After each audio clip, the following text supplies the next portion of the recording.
Let's do number 12. We're going to multiply by the greatest denominator. So we're going to multiply by 4. 4 times negative x is negative 4x. 4 times negative 5x over 2. So I want to rewrite 4 as 2 times 2 so that the 2's can cancel. And then I've got 2 times negative 5x. So that's negative 10x. And I see that I wrote an equal sign here, and I should not have an equal sign. It's just minus 10x. Okay.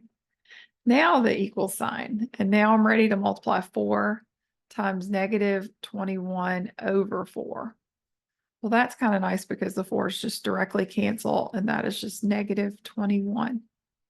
All right, so now we're down to an equation with no fractions, but we do have like terms on the left. Just like last time, we had like terms that we could combine. So negative 4, negative 10 is negative 14.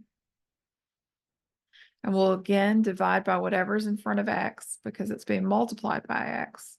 So I have to do the opposite. So when we reduce this, x is equal to a positive because negative times negative, divided by negative is positive.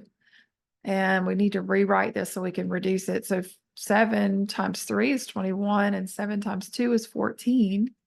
And that helps me to see that this reduces to 3 over 2. So for number 12, x equals 3 over 2.